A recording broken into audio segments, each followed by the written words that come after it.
Bueno, hola a todos. Vamos a ver en este taller sobre todo la implementación de técnicas de reestructuración cognitiva y problemas frecuentes que ocurren en la práctica clínica cuando queremos pasar de la teoría a la práctica, ¿sí? Para esto vamos a ver primero el modelo cognitivo y un poco de teoría para ponernos en contexto. A los estudiantes les va a servir mucho, ¿sí?, para contextualizar la implementación de la técnica, y los que ya estén atendiendo pacientes también va a estar bueno tener digamos, refrescar un poco los conceptos como para contextualizarnos, ¿sí? Así que cuando hablamos del modelo cognitivo, uno de los primeros enunciados que nos llaman la atención es que postula, digamos, que no son los eventos en sí mismos lo que generan malestar, sino nuestras interpretaciones sobre los mismos, ¿sí? Esto para muchos de nosotros nos va a parecer casi intuitivo, ¿sí?, porque a través de años de terapia lo damos por sentado, pero lo primero que es importante reconocer es que no es intuitivo para la mayoría de las personas. De hecho, es completamente antiintuitivo. La mayoría de las personas pensamos como si lo que sentimos es causado por los eventos que experimentamos, ¿sí? Como si un evento causara una emoción. Por ejemplo, me siento triste porque me fue mal en el examen, o me enojé porque alguien se coló en la fila. Esta es como la manera más intuitiva de pensar. De hecho, si vemos a un chico llorando, le preguntamos qué te pasó.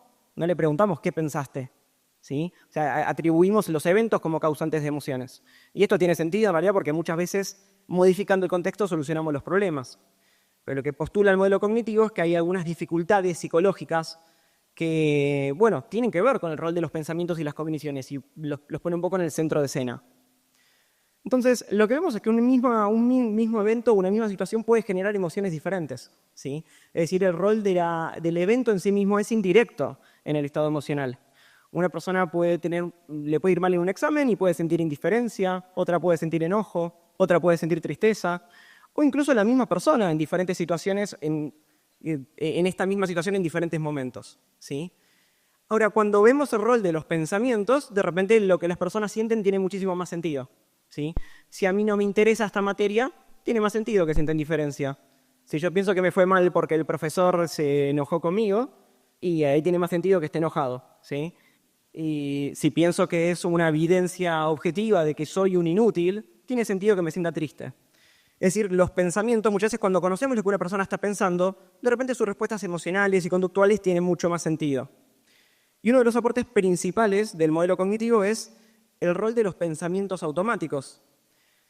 Lo que viene a presentar es que muchas veces tenemos pensamientos automáticos, pensamientos que podemos no notar, pero que están presentes y realizan juicios de valor rápidos y fugaces sobre la situación, que cambian nuestras emociones y la manera de interactuar con la misma. Por ejemplo, en este momento, parte de ustedes va a estar centrado en el contenido de este taller, pero también van a tener algunos pensamientos automáticos. Por ejemplo, si piensan, che, esto está bueno, esto es útil, esto me sirve, por ahí su actitud o sus emociones sean más de curiosidad, de interés, de ganas de participar.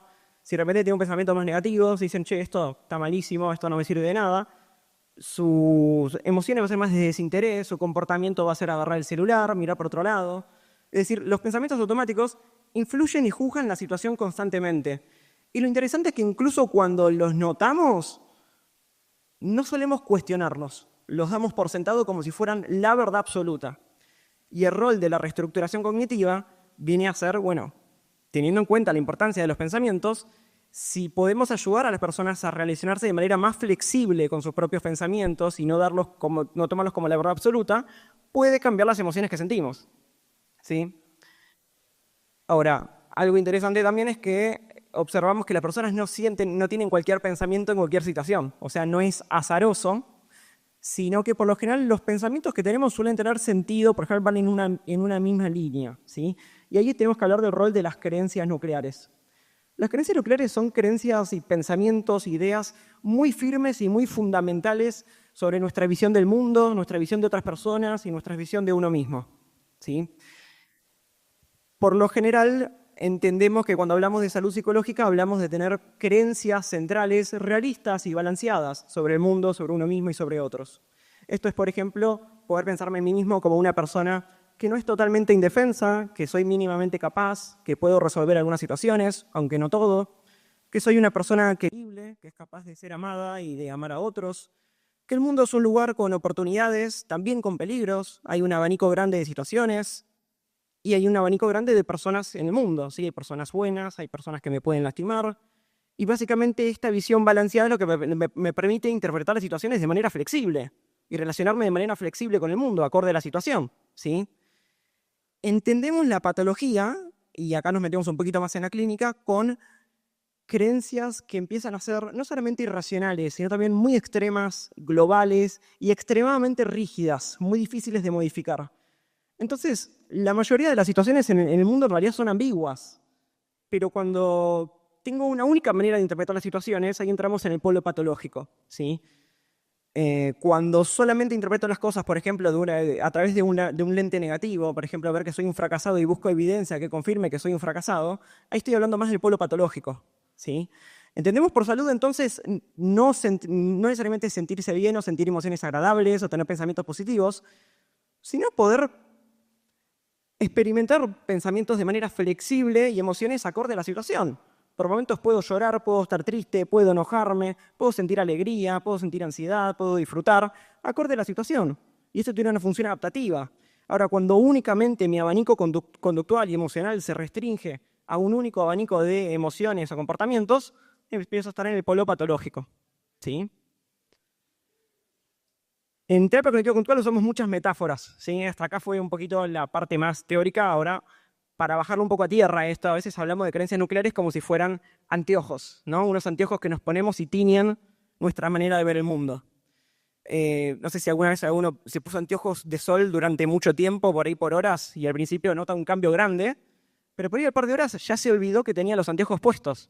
Y de repente cuando te los sacás es como, wow, qué diferente se ve el mundo, ya me había acostumbrado en 3 horas a ver el mundo a través de estos anteojos. Bueno, lo mismo pasa con creencias nucleares, ¿sí? Son creencias tan básicas que tenemos que ni siquiera nos damos cuenta que las estamos teniendo y pensamos que el mundo realmente es así, ni me las cuestiono, ¿sí? A veces lo explico también como la estrella de la muerte de Star Wars y las navecitas, ¿sí? Como si las creencias nucleares fueran el lugar, digamos, de donde salen los pensamientos automáticos, ¿sí? Es como la raíz de todas las interpretaciones cotidianas que tengo diariamente. Algo importante a destacar, digamos, es que todos tenemos creencias nucleares y pensamientos automáticos, ¿sí? Y no es algo exclusivo de la clínica o de consultantes en terapia, ¿sí? Lo característico es la distorsión cognitiva y la manera sesgada de interpretar la información en una única dirección cuando hablamos de patología, ¿sí? Otra metáfora a veces decimos es como si fuéramos por el mundo, viendo el mundo como un escenario, y yo ya tengo el guión escrito cuando hablo de patología. Lo que me falta es ubicar a los actores. Es ver quién va a interpretar el papel que yo ya preparé para asignarle, ¿sí? Vamos a hablar un poquito más práctico. En este cuadro vemos, por ejemplo, lo que sería una creencia de soy incompetente, ¿sí? Sería esta especie de Pac-Man con una boquita cuadrada. Eso es una creencia nuclear, por ejemplo, que deja un espacio muy pequeño para ir interpretando el mundo, solamente interpretaciones que condigan con esta creencia nuclear. Entonces, ¿de qué manera operan estos sesgos cognitivos? De repente solamente noto información que encaja con este esquema, con esta creencia nuclear y con esta manera de ver el mundo, que sería lo que tiene forma cuadrada. Por ejemplo, noto que tengo dificultades para leer textos, noto que estoy pidiendo un préstamo en un banco e interpreto que eso es evidencia de que soy un fracasado, ¿sí? No noto, directamente ignoro evidencia que contradiga esta creencia, como por ejemplo, pude terminar con trámites que tenía pendientes, ni siquiera registro ese dato, pude resolver un caso difícil, un problema difícil, ignora esa información, serían los triángulos, ¿sí? Los que no entran con el Pac-Man. O noto evidencia contradictoria, pero la distorsiono y la interpreto de una manera que termina igualmente justificando y sosteniendo mi creencia, ¿sí? Por ejemplo, una persona, un cliente agradece mi trabajo, pero interpreto, bueno, pero es una persona muy amable, ¿qué me va a decir? Yo sigo siendo un inútil, me lo dice para caer bien, ¿sí? O, bueno, terminé de leer un texto complejo, pero tardé mucho, tenía que haberlo leído más rápido, así que sigo siendo un inútil, ¿sí? Contra esto es, digamos, lo que intentamos trabajar a través de reestructuración cognitiva, ¿sí? A través de esta técnica dentro de muchas posibles técnicas, ¿sí? Y dentro de un plan de tratamiento, nosotros conceptualizamos cuáles son los eventos importantes en la vida del consultante, cuáles son sus creencias nucleares, intermedias, ¿cuáles son los patrones comportamentales, las estrategias de afrontamiento que se usan para hacer frente a estas situaciones? Por ejemplo, si yo creyera que soy un inútil, pensaría entonces, si me ofrecen dar este taller hoy, si yo fuera al taller, lo haría mal. Por lo tanto, pensamiento automático, no puedo dar el taller. Por lo tanto, estrategia conductual, estrategia de afrontamiento, evito situaciones que me puedan exponer a ser ridículo. Y después, en el día a día, tengo un montón de situaciones donde puedo registrar mis pensamientos, mis emociones y mis comportamientos, y ahí puedo notar yo como terapeuta si hay un patrón que se repite en el accionar de este consultante. De vuelta, teniendo en contexto cuál es mi conceptualización del caso. Y acá es donde trabajamos en el día a día, en la situación clínica concreta, con el pensamiento, emoción y conducta que ocurre en el presente, pero ¿por qué? ¿Porque es una terapia superficial que solamente trabaja el día a día? No, porque tiene que ver con mi conceptualización del caso, porque entiendo que esto está reflejando cuáles son mis creencias nucleares y cómo está afectando mi manera de navegar el mundo. Entonces, a través de acá es donde voy a modificar. Hasta acá está todo perfecto, está todo muy lindo en cuanto a la teoría. Ahora, ¿qué pasa en la clínica cuando intentamos implementar estrategias de reestructuración cognitiva? Vamos a ver algunos problemas clínicos frecuentes. ¿Sí? Y por eso le doy el micrófono a Sofi. Bárbaro, Juan. Gracias. ¿Qué tal? Bueno, presentamos entonces un primer caso en el que se nos plantea un problema. Tenemos en este caso un terapeuta que recibe por primera vez a una consultante que viene diciendo que tiene miedo a vomitar. Ese es el motivo de consulta que presenta, ¿no? Lo que ella cuenta es que experimenta ansiedad, temor en situaciones donde, bueno, tiene que ingerir alimentos, ¿no? En situaciones donde está comiendo. Entonces, plantea también, expresa un pensamiento que el terapeuta detecta que es, bueno, pienso que voy a vomitar lo que comí después de comer. Este es un primer pensamiento que el terapeuta toma.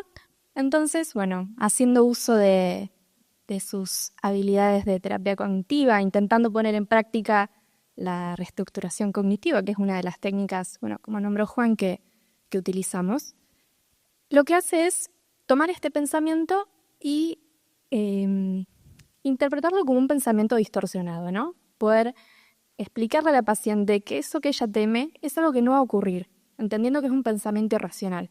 Entonces, lo que le plantea es que es ese pensamiento el que está generando y manteniendo su temor, ¿no? Su miedo. También, bueno, psicoeduca, le brinda información basada en evidencia de, bueno, cómo funciona el sistema digestivo, por qué eso que ella teme no va a ocurrir, buscando, ¿no? Bueno, que la paciente comprenda que ese es un pensamiento distorsionado. Pero ¿qué ocurre en esta situación? La consultante no regresa a consulta, no regresa a terapia, y además su problema se sigue manteniendo. Entonces, les proponemos pensar a ustedes ahora qué observan que puede estar ocurriendo en esta situación, es decir, qué puede estar pasando como problema, qué harían diferente en su espacio de clínica. Así que bueno, anda tú por ahí para acercarle el micrófono a quien quiera pensar qué puede estar pasando. Hola, ¿qué tal?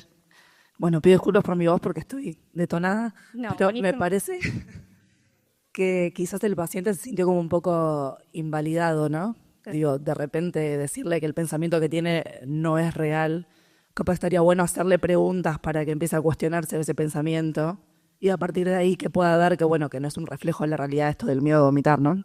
Bien, buenísimo. Bueno, lo de la validación es un muy buen punto.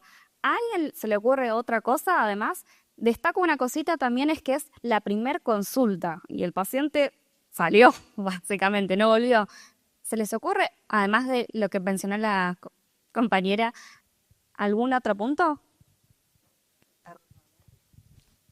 Ahí después, Lu. Creo que ahí lo más importante al principio es trabajar la alianza terapéutica. Muy buen Ante punto. todo, el espacio del rapport, antes de intervenir directamente con una técnica en sí. Bien, muy bien. La alianza terapéutica, ella, ahí la Computar, aquí me escucha activar lo que se denomina situaciones excepcionales. Provocar al menos alguna vez notorio pues es diferente. bien, bien, como tener más información, ¿sí, Lu? No, iba a repetir por si alguien no escuchó. La compañera dice preguntar por situaciones excepcionales donde algo haya ocurrido diferente. Genial. Lu, por acá, ¿alguien más? Ah, Bien. ah, Bárbaro. Bien, dale. bueno, fomentar el empirismo colaborativo justamente, que en vez de ser algo más impuesto, sea un descubrimiento más guiado. Esto es más fácil, digamos, con la reestructuración cognitiva y con la mayéutica más desde ese lado, hacer que el paciente llegue y no tanto imponer, porque si no va a ser como todo lo que vos crees no es así. Es como dijeron recién, es medio invalidante. Buenísimo, gracias. Sí, está buenísimo. Nombraste empirismo colaborativo, que es un descubrimiento guiado y tal cual, está muy conectado con lo que decían antes, que eso puede resultar invalidante. Bueno, yo quería consultar sobre si, bueno, como es la primera entrevista, ¿no hay que hacer una anamnesis? O empezar a preguntar sobre la familia, sobre el contexto, sobre situaciones desencadenantes. Perfecto. Eso es algo muy importante que creo que Juan lo mencionó. Hay que hacer una consultorización de caso. Yo no puedo ir aplicando una técnica así porque sí. Si bien obviamente el terapeuta está muy motivado para darle esa información, quizás no es el momento oportuno. Es algo que se debería hacer, así que sí, la anamnesis y la conceptualización de caso es necesaria. Y también la historia clínica. Empezar con la historia clínica. Exacto, sí, porque tampoco sabemos si, por ejemplo, el paciente tiene una situación, una condición biológica que hace que sea más probable que tenga, no sé, una reacción fisiológica de ese estilo, como vomitar. Entonces estaríamos invalidando, como habían mencionado. Claro. Bueno, muchísimas gracias por todas las respuestas. Ahora les vamos a mostrar algo que, bueno, es lo que mencionaron ustedes, que en realidad, si bien la reestructuración sobre un pensamiento automático distorsionado es válido, es algo que es útil en la terapia, no siempre es lo primordial para trabajar menos en una primera sesión. ¿Por qué? Porque, como dijeron, no tenemos toda la información, no sabemos el grado de distorsión, no sabemos absolutamente nada de el impacto que tiene en la vida del paciente sobre ese pensamiento automático.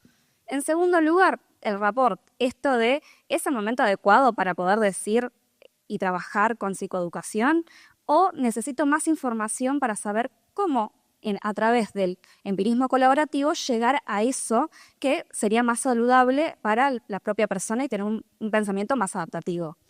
También es importante pensar que el efecto que va a tener la técnica, si yo estoy psicoeducando y no estoy validando esa pequeña parte que tiene el pensamiento automático que es real, por ejemplo, que es muy molesto vomitar y si yo vomité, quizás esté preocupada y si vuelve a suceder, bueno, validar que sí, vomitar es muy molesto.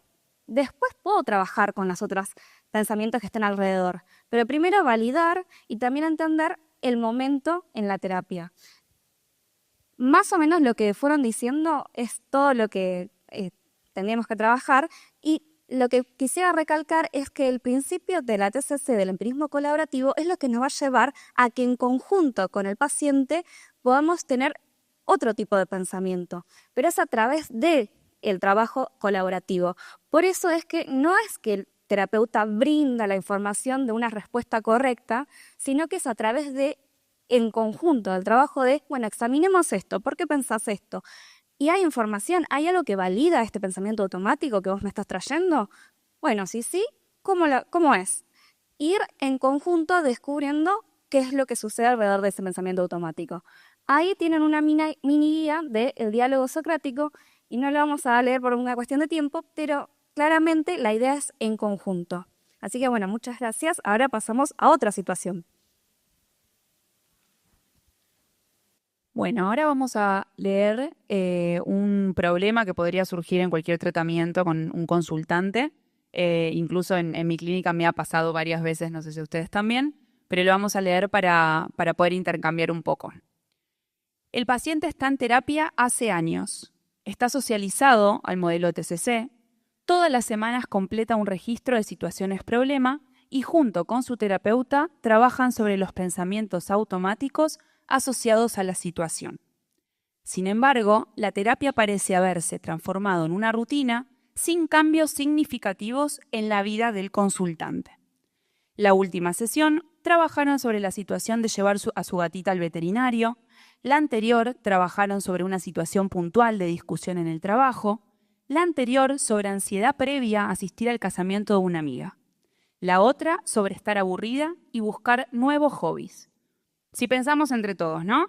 ¿Qué podríamos evaluar para potenciar el tratamiento? ¿Qué es lo que puede estar fallando en este caso?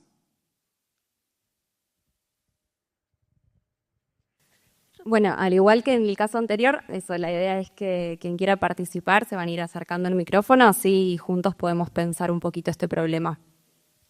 A mí me parece que tendríamos que evaluar objetivos específicos de la terapia, porque si vienen con diferentes situaciones es como que no seguís un hilo. Entonces Bien. no podés trabajar sobre la conducta problema. Bien, excelente. Revisar un poco objetivos terapéuticos. Por acá.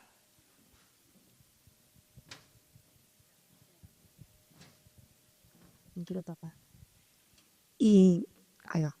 Nos falta como también la identificación de estas creencias nucleares que se puedan encontrar como el hilo conductor de cada una de las cosas que se vea reflejado desde ese lado, digamos, porque si no estás como cosas puntuales y en realidad hay una cosa que une o que hace esta estructura o creencia nuclear. Bien, como establecer esos patrones que se pueden ir repitiendo, ¿no? Qué cosas son similares en estas distintas situaciones. También en esto devolverle un poco el rol de colaborador en su tratamiento, ¿no? Como de un lugar más activo. Excelente. Bueno, por supuesto que todas las cosas que fueron mencionando son parte, ¿no?, de lo que íbamos a mencionar. Acá dice, ¿qué pensamientos automáticos y situaciones problemas son clínicamente relevantes? Muchas veces los pacientes, los consultantes, traen distintos problemas, pero es importante evaluar qué tan angustiante puede ser para ese paciente, les genera un grado de malestar intenso. No nos vamos a ocupar de todos los problemas que traigan o todos los pensamientos automáticos, ¿sí? Pensamientos distorsionados que provocan angustia o conductas desadaptativas, especialmente los que presentan obstáculos para alcanzar objetivos. Pensamientos realistas pero poco adaptativos. Pensamientos que forman parte de un proceso de pensamiento disfuncional, como la rumiación, la obsesión, la autocrítica. Bien, cuando un paciente comenta un pensamiento automático en sesión, puedo preguntarme esto que yo estaba diciendo antes. Primero, al tener claros los objetivos, uno puede reflexionar sobre esto. Bueno, ¿esto atenta contra el objetivo del tratamiento de este paciente o termina siendo como algo muy aislado y no tan relevante? ¿Le angustia a ese paciente? ¿Le genera mucho malestar? ¿Es probable que vuelva a traer una situación, problema similar? Esto que mencionaron, ¿tiene un hilo? ¿Hay algún patrón que repita? ¿O es algo aislado? Entonces, si no, puedo no centrarme en él. Es muy importante que podamos establecer objetivos terapéuticos porque esto nos sirve de faro, ¿sí?, como un norte de hacia dónde vamos. Tanto a nosotros como terapeutas, como también al paciente para saber, bueno, me está pasando esto, estoy en terapia por este tema o por estos temas, hoy me siento así, en 5 sesiones, en 3 meses me siento de tal manera, entonces se puede establecer como una comparativa de si mejoré, no mejoré, me estanqué. Entonces es una herramienta súper importante esto de que lo tengamos presente. Se establecen los objetivos cuando, al comienzo, cuando uno está con un consultante y hace una formulación de caso, antes de iniciar ese plan de tratamiento, establecemos los objetivos. Pero es importante que tengan en cuenta esto de revisar esos objetivos, porque a veces en la terapia uno se va o el paciente empieza a traer otras demandas o el terapeuta a veces se pierde en esos objetivos, entonces es importante para un lado y para el otro decir, bueno, a ver, ¿dónde estamos? ¿Seguimos en los mismos objetivos? ¿Hay que restablecerlos? Y con un empirismo colaborativo de nuevo, ¿no? Como, bueno, un rol activo en el paciente también. No, que también para el paciente es muy bueno poder ver si está su tiempo, su esfuerzo, su dinero también está siendo fructífera, ¿no? Está dando resultados. Así que muchas veces está bueno poder revisar esos objetivos, tanto para el terapeuta como para el paciente. Vamos al último ejemplo. Gracias, chicas, por participar, se lo quiero remarcar con todos. Último ejemplo. Un terapeuta trabaja con su paciente con depresión e identifica que el paciente piensa con frecuencia, hay algo malo en mí. El paciente nombra varias situaciones en donde cree que fracasó y refiere este pensamiento, hay algo malo en mí. Aunque el terapeuta dedica mucho tiempo a intentar trabajar reestructuración cognitiva con este pensamiento, así en toda la sesión, trata de buscar evidencia, ver si este pensamiento tiene alguna evidencia, el paciente al finalizar la sesión sigue firme en la idea de hay algo malo en mí, no ve un cambio el terapeuta, y si cambia es muy poquito la flexibilidad que se logra, de un 90 de creencia a un 80. ¿Qué creen que en este caso, cuando el terapeuta se encuentra con este pensamiento hay algo malo en mí, por qué se mantiene rígido y no se flexibiliza con la técnica que ya sirvió anteriormente? ¿Quién quiere aportar algo? Ay, yo no me acuerdo. ¿Cuál era la pregunta que ¿Qué fue el problema? Para mí es porque tiene mucha inflexibilidad cognitiva. O sea, tal vez tiene un pensamiento tan rígido que podrían como desarmarlo de poco a poco para ver qué se puede reestructurar y también avanzar en la terapia.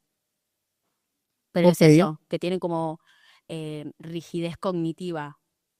Eso se ve también mucho en TEA. Ok, entonces un pensamiento rígido, inflexible, que podríamos trabajarlo poco a poco o desarmarlo poco a poco. Perfecto. ¿Alguien? ¿Algo más? Acá levantan la mano. Bueno, muy buenos días, de Nelson Mayra desde Ecuador. Un saludo fraterno. Nosotros en Ecuador, sobre todo en mi centro, trabajamos de una manera integral. En este caso, yo estoy viendo que es una persona que no raya solo en el área psicológica. Estamos viendo que esta persona necesita ya la intervención de un psiquiatra. Estamos hablando de dopamina, de serotonina, de una serie de neurotransmisores que por más acciones terapéuticas que nosotros realicemos, no las va a regular. Entonces, para mí es importante, por ejemplo, acompañarme de un médico psiquiatra, en este caso, que me ayude a ir modulando, y de esa forma yo creo que la terapia sería mucho más efectiva. Gracias por el aporte. Es importante siempre evaluar el caso para ver, digamos, cuando, por ejemplo, la terapia recomendada es de tratamiento combinado, tratamiento secuencial, con intervenciones farmacológicas. Por el fin de este objetivo, imaginemos que el paciente está acompañado incluso de un tratamiento farmacológico e igualmente se presenta esta misma situación. Desde el enfoque de reestructuración cognitiva, ¿cómo podemos pensarlo? ¿A alguien se le ocurre algo más? ¿Qué tal? Buenas. Sí. Yo intuyo que el paciente necesita cierto trabajo interno para que se mueva, porque evidentemente la terapia en sí y el tiempo con su terapeuta no lo lleva a cambiar. Yo creo que acá cosas como meditación pueden ser cruciales, o algún otro tipo de experiencia que le haya generado un cambio a la persona a un nivel más interno. Perfecto, un trabajo más interno, dicen. Perfecto. ¿Alguno más?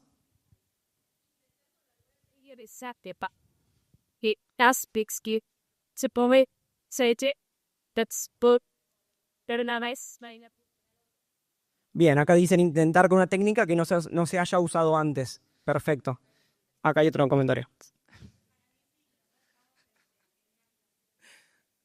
Y te hace un montón de catas, tenés que ayudar en mí, llévame de tantas cosas fuertes de pensamiento que es posible, ojo. Nada cuestiona, porque hay algo más en mí. De tania esa que ni nadie como nada que se lo tiene que tal vez de luchar como acercar con eso y vamos a cosas que yo les digo así. Perfecto, esto es muy interesante. Dicen que cuando intentamos y no estamos logrando los resultados, esto mismo puede incluso funcionar como evidencia para el paciente de que efectivamente hay algo mal en mí.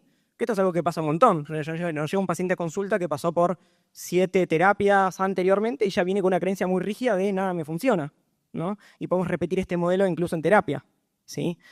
Acá creo que hay un comentario más. Sí, a mí también me parece que quizás cuando hay ciertos diagnósticos como la depresión, por ejemplo, que son más inflexibles cognitivamente, conviene usar también otras estrategias, quizás más conductuales. Por ejemplo, activación conductual o cosas que quizás ayuden desde la conducta que pueda cuestionar también el pensamiento. Bueno, me encanta. Acá dicen de vuelta probar otras estrategias. Me gusta mucho este problema porque realmente pasa mucho en la clínica y es algo que vemos un montón, ¿no? Que es totalmente válido, digamos, probar con otras estrategias y otro tipo de intervenciones, de repente probar con activación conductual. un poco la idea de este taller, y nos centramos en este taller en reestructuración cognitiva, porque algo que pasa mucho es que cuando una técnica no funciona, probamos otra técnica, ¿sí? Que bueno, por suerte tenemos muchas técnicas, no hay un único camino para llegar hacia donde queremos llegar, ¿sí? Pero bueno, avanzando un poco entonces, lo que podemos pensar desde el modelo de reestructuración cognitiva, desde la propia técnica de reestructuración cognitiva, es que podemos habernos encontrado con una creencia nuclear, ¿sí? Que esto es algo que pasa, que los pacientes lo dicen así a veces como si fuera un pensamiento automático, ¿sí? Ambas cosas. Hay algo mal en mí, es algo que nos llama mucho la atención como terapeutas. Es algo que muchas veces no dejamos pasar en sesión, digamos, nos llama la atención porque visto de afuera notamos que hay algo claramente importante en esto que acaba de decir, hay algo, como dicen, profundo, hay algo a trabajar acá. Y muchas veces lo que puede pasar es que, bueno, acá es donde se empiezan a diversificar los tratamientos, ¿no? Acá se desapega la clínica real de lo que es el manualcito con el sesión a sesión. Y acá se vuelve un poquito más complicado, porque cada uno va por su camino, ¿sí? Algo que me gusta de este ejemplo es pensarlo a veces como conocen la historia de Ulises, el héroe griego y las sirenas, ¿sí? Que es una metáfora que se usa mucho en la clínica, ¿sí? Ulises era un héroe de la guerra de Troya que tenía que volver a su casa en barco y bueno, tenía que viajar por una zona en barco donde había sirenas, ¿sí? Y las sirenas hipnotizaban con su canto a los marineros iban navegando hipnotizados hacia donde estaban las sirenas y chocaban contra las piedras y se morían, ¿sí? Entonces, es una metáfora que se usa a veces para ilustrar un poco lo que nos puede pasar como terapeutas. Notamos algo que es claramente, tocamos un núcleo patológico que queremos trabajarlo y trabajamos toda la sesión y le damos toda la hora con todo nuestro abanico de técnicas de reestructuración cognitiva y búsqueda de evidencia a favor y evidencia en contra, y después el paciente sigue pensando igual, ¿sí? Estamos yendo muy de lleno a algo que puede ser una creencia muy rígida, ¿sí?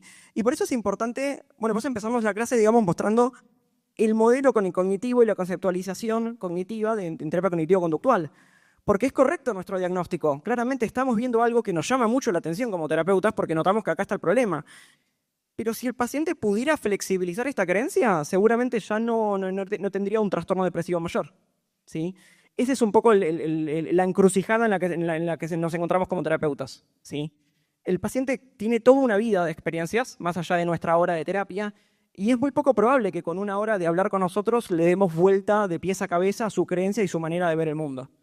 Por eso muchas veces lo que hacemos en estos casos es totalmente válido, como dicen, probar con otras estrategias, pero también lo que podemos hacer es un ajuste de tuercas en el enfoque de reestructuración cognitiva. Lo queremos hacer con situaciones concretas, con pensamientos concretos, pensamientos automáticos en situaciones concretas que están alimentando la creencia nuclear de hay algo mal en mí, en vez de intentar trabajar directamente con la creencia de hay algo mal en mí, ¿sí? ¿Por qué? No porque no nos interese trabajar con lo profundo, con la creencia nuclear, sino que todo lo contrario. Lo que encontramos a través de la evidencia empírica es que uno de los caminos que conducen al cambio más efectivos es el trabajo de situaciones específicas y concretas. Y a través de la acumulación de varias victorias de este estilo en terapia, podemos llegar al cambio de una creencia profunda, ¿sí? Esto es, por ejemplo, podríamos hablar de la fiesta que fuiste este fin de semana en la que nadie se te acercó a hablar y pensaste que algo mal en mí. Podría haber habido otra razón por la que igual nadie se te acercó a hablar. Y fíjate que ahí estamos haciendo reestructuración de la situación concreta, de por qué nadie se te acercó a hablar, más que de hay algo mal en vos. Porque eso es posible que lo toque menos personalmente al paciente, es posible que haya más flexibilidad y de esta manera empezar a construir más evidencia para poder trabajar una creencia alternativa, ¿sí? O sea, en resumen, lo que queremos es básicamente notar que podemos trabajar con las técnicas efectivas de terapia cognitivo-conductual, no necesariamente sí o sí que nuestro primer recurso tiene que ser por una técnica nueva cuando algo no funciona, ¿sí? Sino que muchas veces, digamos, las técnicas validadas, las técnicas que conocemos hace 20, 30 años, siguen siendo tan efectivas como hace 20, 30 años. Es decir, no son menos efectivas porque haya técnicas modernas, ¿sí? Eso es un poco la idea de nuestro taller y el espíritu que queremos comunicar, ¿sí? Es, digamos, que podemos darle un giro de tuerca a las técnicas para saber que las estamos dominando correctamente y poder hacer como una especie de troubleshooting, ¿sí? Como notar dificultades que ocurren cuando lo probamos en la práctica clínica, ¿sí? Entonces, como conclusiones, básicamente es una lista de cosas que podemos preguntarnos cuando algo no está funcionando en la clínica, sobre todo en este caso con reestructuración cognitiva, ¿sí? Como decían, ¿estoy usando las herramientas correctas? ¿Sí? No voy a producir reestructuración cognitiva si estoy aplicando relajación, ¿sí? o puede producirse, pero no necesariamente por mi intervención clínica, ¿sí? Por ahí de manera más indirecta. El paciente está suficientemente socializado al modelo TCC. Tengo una relación terapéutica adecuada, es el timing, es el momento adecuado para hacer una intervención de este estilo, o puede ser muy invalidante en este momento, puede sentirse atacado, puede no entender a qué voy cuando queremos hacer algún tipo de cuestionamiento. ¿Estamos evaluando la creencia en conjunto a través del diálogo socrático o le estoy dando una clase? Le estoy diciendo, vos tenés que pensar así, no vas a vomitar, eso está mal, ¿sí? Como en el ejemplo que mencionamos anteriormente. ¿Identifiqué todos los pensamientos relevantes o estoy trabajando lo primero que aparece en sesión? ¿No? Hay pacientes que vienen con otros modelos o con años de una cultura de terapia y saben que tienen que traer un problema a terapia porque eso es lo que se hace en terapia. ¿Sí? Pero ahora esto tiene que ver con los objetivos y con mi conceptualización. ¿Sí? ¿Conozco en profundidad la situación y los pensamientos a favor del pensamiento automático? ¿Yo cómo sé, cuando apenas conozco a la persona, que realmente no tiene alguna condición que hace que realmente sea muy probable que vomite? Como para tomarlo como un pensamiento distorsionado. ¿Me tomé el tiempo de evaluarlo? ¿Estoy intentando trabajar una creencia nuclear o una creencia central de manera directa, como era el caso de recién? Y bueno, el consultante utiliza las técnicas aprendidas fuera de sesión correctamente. A veces en sesión está buenísimo el trabajo y después afuera lo intentamos y no funciona. Y cuando hacemos bien qué fue lo que se intentó afuera de terapia, fue más como un trabajo de pensamiento positivo que de reestructuración. Es como contestarme una respuesta agradable sin hacer el trabajo de evaluar evidencia a favor y en contra para realmente poder flexibilizar mi relación con este pensamiento. Es como tratar de responder, ¿me va a ir mal el examen? No, me va a ir bien. Eso no es reestructuración, ¿sí? Eso es responder con un pensamiento positivo ante un pensamiento angustiante, ¿sí? Eso es un poquito la idea del taller de hoy, ¿sí? Queremos agradecerles por su tiempo, por su participación.